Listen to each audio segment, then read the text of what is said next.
Well, hello there, motherfuckers, and welcome to your Raw review. So, for those who didn't see the Raw Rumble, there wasn't much to see. It was a botched-filled mess. It was, predictable.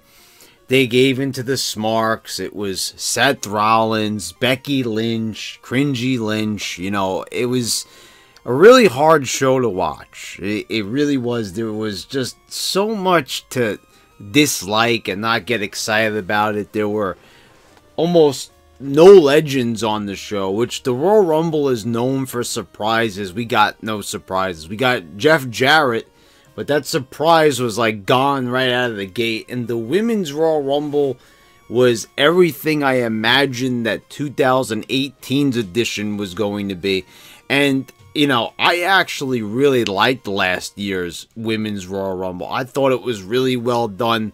I thought they had a good mix of the new and the old. And just generally, it was a well-booked match. It was a well-performed match, and I enjoyed it. Now, the match that took place at this year's Royal Rumble was a totally different story. It was bad. It was horrible. It was hard to watch. Now, we start off on Raw. We're the night after the Royal Rumble. We're on the road to WrestleMania. We've got the sign up. It's and already Seth Rollins is out there, and he's sorry guys, I gotta point at the sign. Of course, he has to start off as cringy as possible. He's got to start it off by doing something completely lame, like pointing at the sign. He knows that it's generic. He apologizes before he does it. He knows it's lame. He knows it's cookie cutter. Almost like to show that he's like one of the fans. Why don't you guys cheer for me? I was like, oh God, we're starting off this way, really? Oh my God. Triple H comes out. He says that he unlocked the Seth Rollins from within. Remember when he had that promo, that he wanted to see the old Seth Rollins, and nothing has changed at all about Seth Rollins. He's the same cringy guy. But they're going to go with that story anyway. This is a whole different Seth Rollins that's going to be facing Lesnar. Not the cringy, smart beloved Seth Rollins from the past year. This is a completely different Seth Rollins. So, I don't know. The new Daniel Bryan, the new AJ Styles, the old Seth Rollins. So, everyone is now, more aggressive without actually being more aggressive. That's the story that they're trying to sell. And, I guess some people will buy it, But I'm just sitting there saying, what changed with him? And tonight's story is going to be who's Seth Rollins going to pick. Who's it going to be? Is it going to be Brock Lesnar? Is it going to be Daniel Bryan? They're going to have both of them there tonight, so he could decide. It's like, you already know he's going to pick Brock Lesnar. It's so obvious. They won't say here in the opening segment, okay, they're going to, have a little bit of a cliffhanger throughout the show. But it's like, when it's already an obvious cliffhanger, when you've already pointed all the fingers to where the storyline's gonna go, then what really is the point? I mean, we're really gonna sit there? They think people are gonna sit there through the whole show, really guessing and trying to suspend their disbelief on purpose? I mean, really? So we've got Dean Ambrose coming out. They tried to have Ambrose be a little bit edgy. He says, I want a match with Seth right now. Then Triple H just kind of walks away for whatever reason. It's just the match, But Triple H is walking away. Then he says, what's the matter? You need to ask your father-in-law. So, I don't even understand, what's the big deal?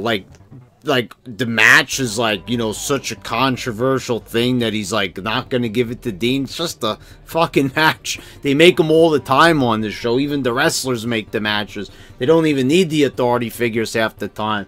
So what is the big deal? Triple H is getting all butthurt because Dean asked him to make a match. Who the fuck cares? We have the match, and Seth beats him clean. Like, we don't even care about Ambrose anymore. You know, like, what happened to, you know, turning Ambrose and everything, giving Ambrose a win over Seth? Now it's pretty much an open shut case. It's like, fuck Dean. We've got we've got Seth in this position. Let's just bury Ambrose. So then after they come back from a commercial break, Ambrose is in the ring, and he's like, you know, oh, you know, I got to tell you something, guys. You know, he starts talking about, like, years ago. And then Nia Jax and Tamina enter the ring, and then you go face to face, and this is exciting. And you see on the YouTube video, it says Nia Jax attacks Dean Ambrose. So, like, when you think attacks, you know, do you think one shot to the back of the head? Because that was about it. One weak-ass shot to the back of the head. Ambrose goes to the outside. There's, like, 20 referees to hold him back. You know, wow. I mean, not only that, but, like they interrupted Ambrose. I guarantee you next week we're not even going to find out what he said. None of the announcers questioned, though, what was Ambrose going to say? What was going to be the big announcement? You know, and Nia Jax, like, just kind of booting him out of the ring right there. And it just made Ambrose look terrible. You know, like, seriously. He got nothing from the Rumble. Nothing from wearing the gas mask and doing the completely, you know, now it's a pointless heel turn. Where it actually seems like it hurt him more than benefited him. You know, right now, from what we're seeing, it started off strong, but, you know, I talked about this in my Rumble review. I mean, and I've talked about this at the end of 2018, like it was Ambrose seemed like he was going to be a top heel. And then all of a sudden, you know, I guess it might have been they were too edgy with the Roman Reigns stuff. They pulled back the reins. We started gaining, you know, the gas mask Ambrose, and that was all she wrote for Ambrose. And now you see the position he's in. Then we had a Elimination Chamber Women's Championship Women's Tag Team Championship qualifier. So Nia Jax and Tamina, they have a match against Alexa Bliss and Mickie James. And you might be thinking to yourself, well, you know, Alexa Bliss, she just got back, right? Give her a win. She didn't win the Rumble. Nope. Just like that. After months of not wrestling, she ends up losing, gets dominated in the match. Like, seriously? Like, is that the position you're going to put her in? Like, right after she returned? You know, like, I don't know. I guess I'm so used to when big stars return that, like, they get a triumphant return. I know that's been fucking years ago since they used to do that, like decades ago, but I don't know. You know, call me old-fashioned, but I feel like if you've been gone for a while, you should come back and be triumphant. You know, it's just like, I guess they don't do that anymore. You know, the days of Stone Cold returning from a neck injury, you know, Triple H returning from a torn quad muscle. I mean, you know, like, why don't they do that anymore? These stars would be even more over if they did that type of style, like having the triumphant return. Sometimes a return could do wonders. And we even saw, like, Triple H even successfully returning as a babyface from his quad tear, you know, way back in 2002. So it's like, you can't do that anymore. You forgot how to do that, I guess. Just like they forgot how to make a good show. They forgot how to build stars. They forgot how to craft characters and actually craft an entertaining fucking show. So, up next you have Kurt Angle and Baron Corbin. Before this match, they have like a promo. And who was it? It was like Dasha Fuentes or somebody, like, interviewing him and saying, you know, last time he was humiliated. Like, geez. Like, fuck. Like, damn. Like, okay. And then they have the match. And it looked like Angle was finally going to come back and, you know, just erase the past few months of just horrible shit, you know, that they had him go through. You know, he returned, like, after, what was it, TLC, right? And it was, like, Angle and a bunch of other guys against Baron Corbin. And then they came back again, and then they did this match. You know, they buried him at the Rumble. They fucking threw him out of the ring like in 2 minutes. He barely got to stay in the ring. He got in early. He was out even earlier, basically. And then they have this match, and it looked like Angle was going to beat him with the Angle Slam. Corbin kicks out of his finisher. He locks in the ankle lock. Corbin gets out of that. And then Corbin, he doesn't even do his finisher to him. He does his, you know, signature move, one of his transitional moves. He hits him with the deep six. I don't even think he's pinned anybody with that move ever. At least not on the main roster. And he pins him and he wins. And that's it. And then after the match, Corbin then picks him up and then gives him the end of days. And I'm just sitting there saying, like, holy shit, like, what the fuck? Like, this is, you gave him the Hall of Fame last year. You said that, you know, this Kurt Angle's a Hall of Famer, right? Isn't that what you decided to do? What was that? Was that a year ago or was that 2 years ago? Because I think it was 2 years ago. So they bring him back 2 years ago. That's like, man, just the days just blend together in this shit, don't they? So they bring Angle back just to make the guy look like a goofball. And plus, didn't he like never lose the GM spot? Did it when Corbin took over? Wasn't it that Triple H and Stephanie sent him on vacation? And so now it's like all of a sudden we're going to forget that. And can I ask this question as well? Why is Baron Corbin still wearing the dress clothes? Hasn't he, like, not been GM for, like, almost 2 months now? I mean, why is he still wearing the dress shirt? I couldn't tell you. Balor comes out, triumphant speech here. You know, he says the same thing twice, basically. You know, he says, Lesnar beat me up. He beat me up again. And then, you know, he says, then he says it again, like, and he said, you know, he did that because I made Lesnar a believer. Like, okay, just, wow. All right. This was such a cringeworthy promo. And then they have Lashley come out and just beat his ass down. So it's almost like, Jesus Christ. I mean, why did they even bother with this guy? Are they just going to now put him up against big guys so he could get his ass kicked? I don't see the point. Like, what type of story are you trying to say here? That, yeah, basically that, like, what you had Leo Rush say to him. He didn't even deserve to be in the ring with Brock Lesnar. And here you see Lashley, who's in a mid-card feud with the IC title. For all intents and purposes, he should have won the fucking Royal Rumble.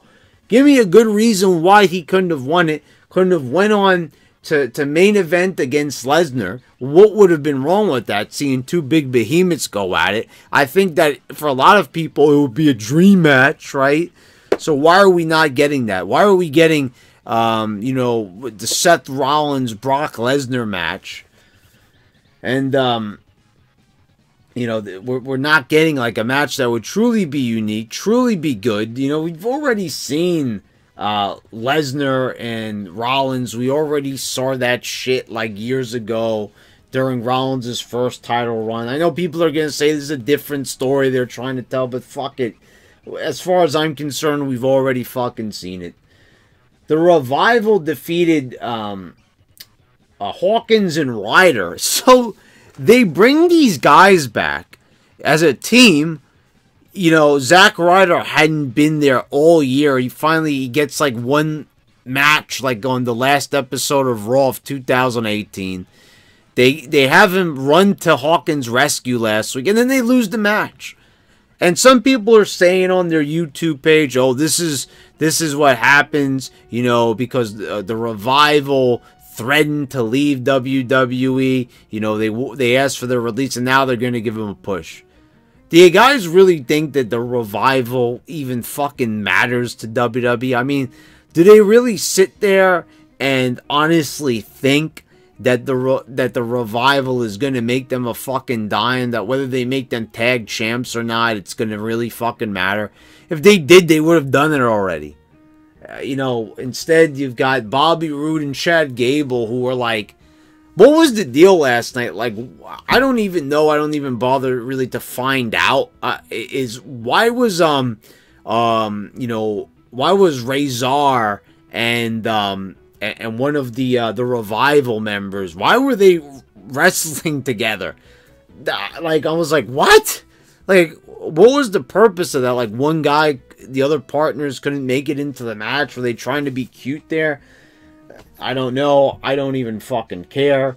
Backstage, Daniel Bryan shows up. He says, which was a funny line. He said, Rollins talks about burning it down, and every time he does, he's promoting air pollution. So he was with Rowan. And, aside from one other little moment when they show them talking backstage, where they're, like, pretending to talk, they don't show them for the rest of the night. Because Rollins would end up picking Lesnar, so they just, they brought it at the end of the show so they can make, like, it was suspenseful, like Seth Rollins, ooh, who's he going to pick, even though we obviously know who he's already going to pick. Because he had already talked about facing Lesnar a few weeks earlier. Then they had this segment where, now all of a sudden Elias is a heel again.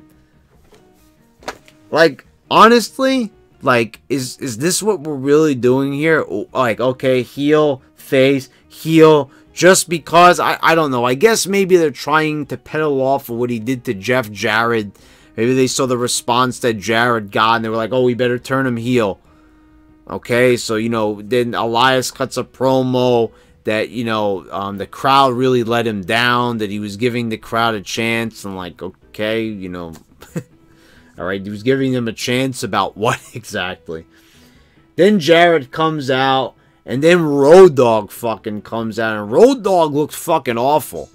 I mean, I don't understand. I looked at him, like, I follow him on Instagram. I think I might have stopped following the guy. He shows, like, himself working out, but compared to the last time he was out there, like, just, like, fucking 4 years ago. No, actually, even since Raw 25, the guy looks like he's put on at least fucking 20 pounds. He looked, and then he's wearing the man shirt, which was fucking lame as shit. Oh, I'm gonna wear the man, like...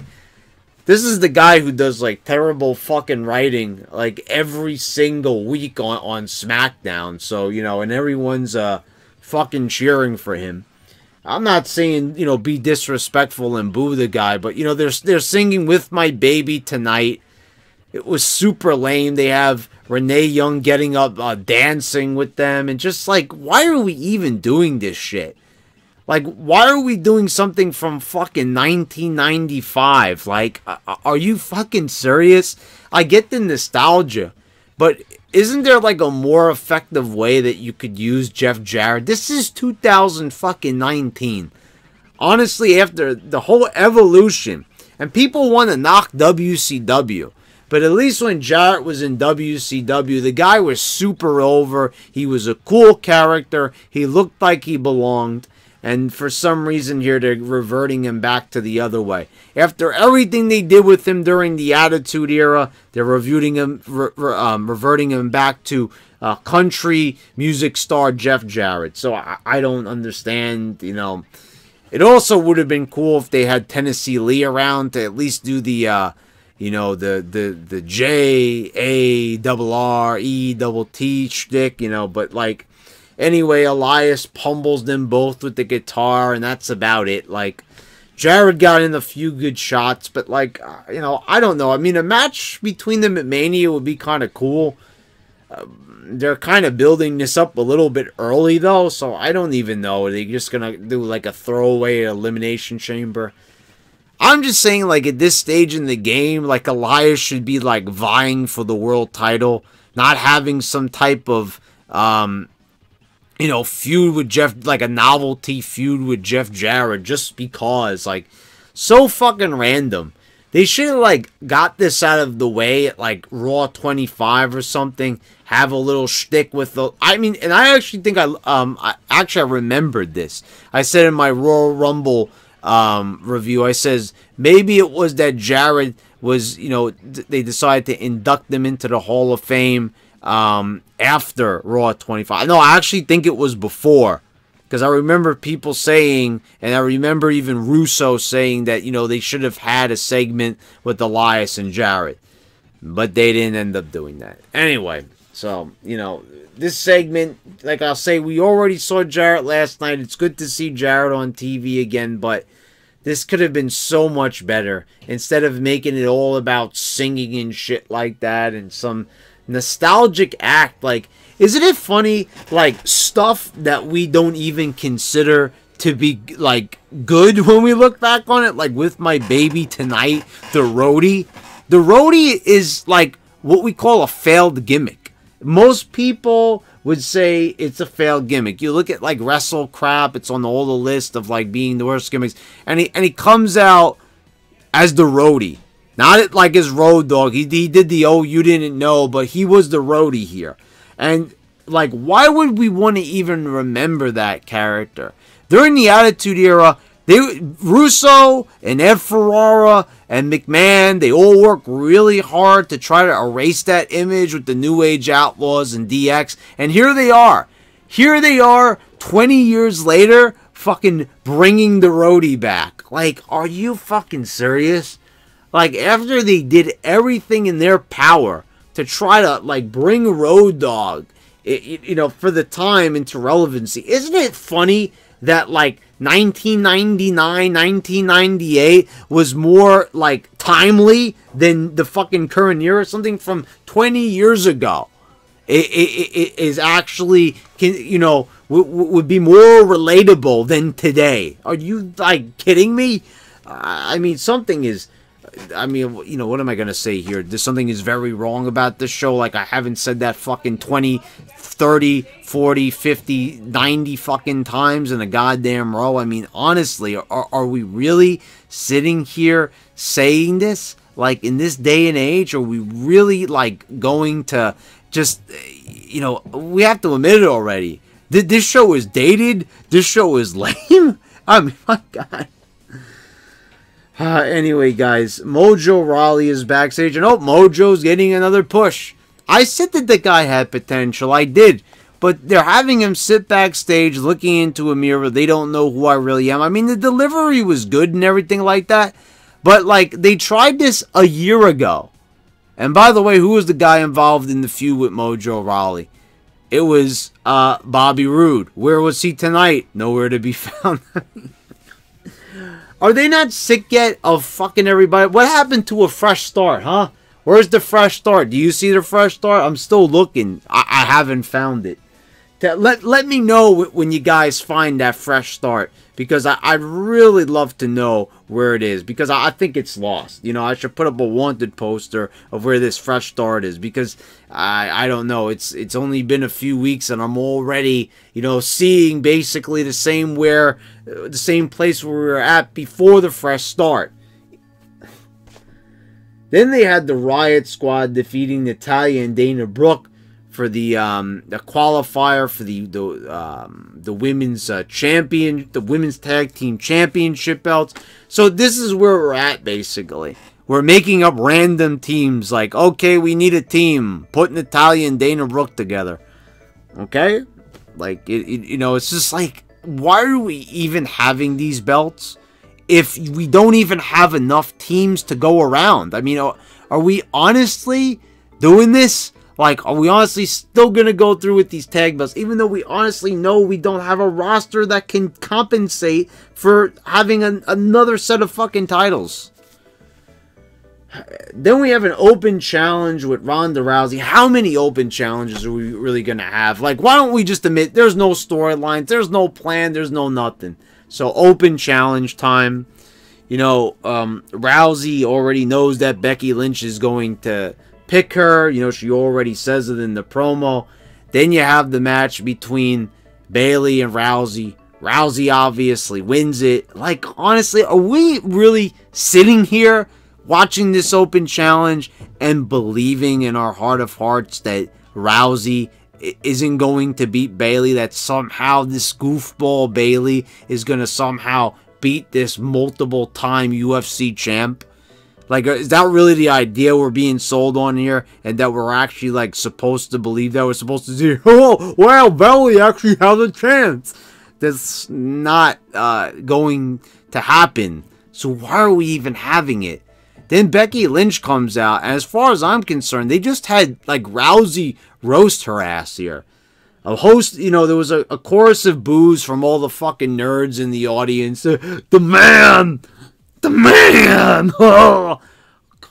Like, you know, guys, honestly, are we really going to, like, get behind Becky this much to the point where it's so fucking phony? Road Dogg coming out, the man, I support her. Oh, you didn't know? Da-da-da-da. Becky is overrated. I mean, like, honestly. Really, like, I'm saying honestly because, like, can you guys be fucking honest? Like, this is, like, some fake fucking phony-ass bullshit here. You know, I support Becky because I'm not a sexist. Like, you know, it's like, okay, you can like her. I'm not saying don't like Becky. You know, you're free to believe whatever you want to believe. If you want to, you know, get behind Becky, by all fucking means, get behind her. She's a good wrestler and everything, but she overacts. Her facial expressions are fucking over the top. If she's less like Stone Cold and more like Paul Heyman. She's got more in common with Paul Heyman than she does with Stone Cold, with her like her stupid faces that she makes. And then you got Rousey just like face to face with her. She, you know, she gives her the insult, then walks out, and this Becky's there just like smiling. Like, you know, I don't get it. Like, this is not how real people interact. It's not really how they talk. And you could use the, oh, it's fake wrestling argument. But like I said earlier, they used to get this right 20 fucking years ago. And to say now, 20 years later, that they have such a fucking problem doing simple shit like this. I mean, like, honestly, get a clue. Like, they have the network. It's, you know, they could watch it on their fucking phone, for God's sakes. And like, no one is pulling this shit out and showing it to the writers. Like, oh, this is how we used to write storylines. Oh, this is how we used to write promos. Oh, this is how we used to build up for big pay-per-view WrestleMania matches. And somehow, oh, no one can figure it out. Not a single soul can figure it out. So we move on, and it's Braun Strowman defeating Drew McIntyre by disqualification.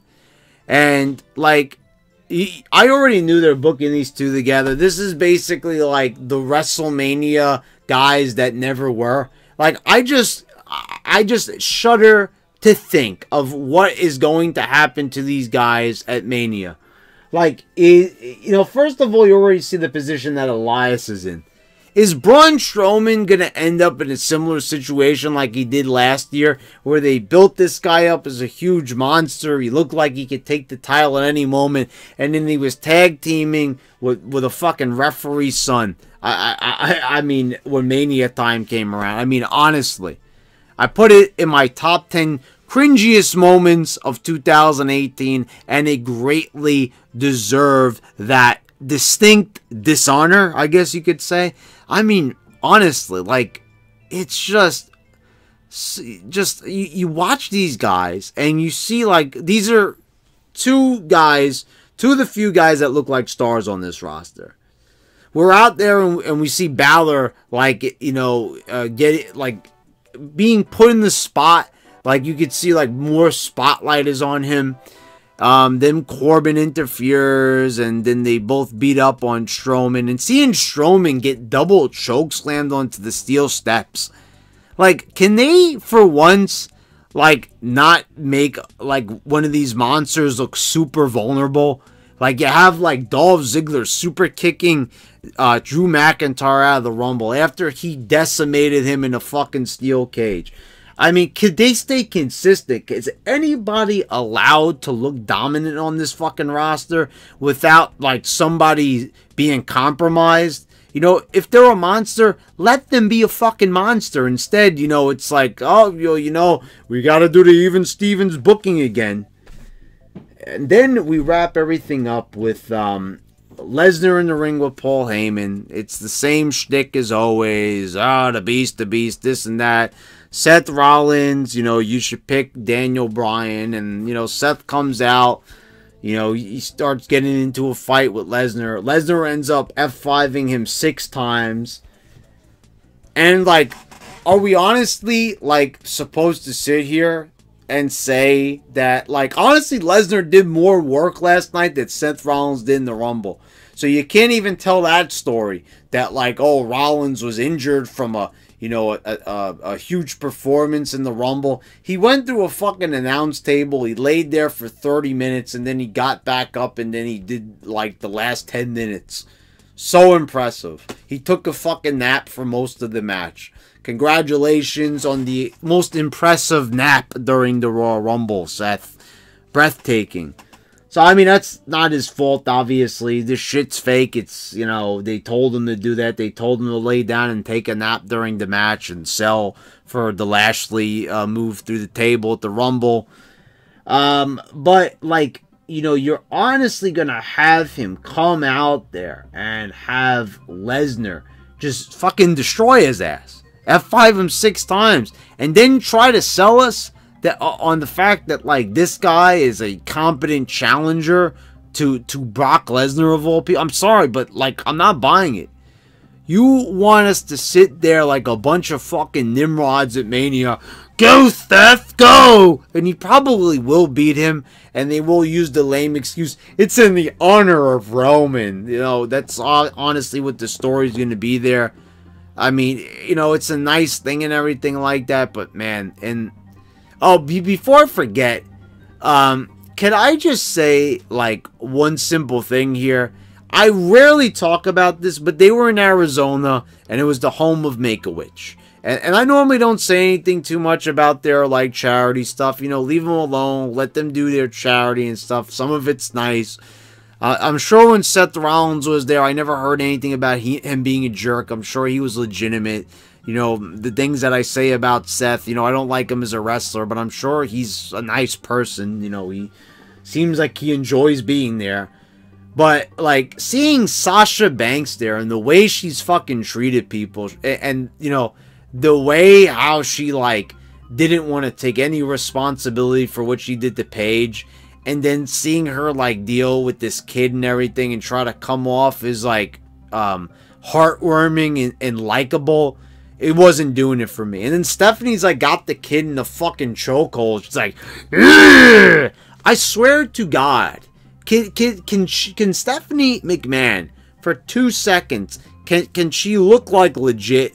Can she actually, look like she means what she says and means what she does and feels dedicated?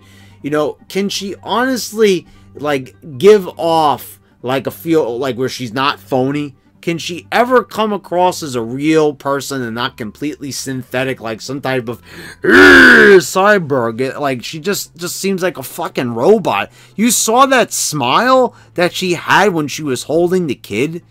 And Ronda Rousey, I'm sure, she seems like she's a legit, nice person. So, but, Stephanie McMahon, just, seeing Sasha there, that was cringe city right there.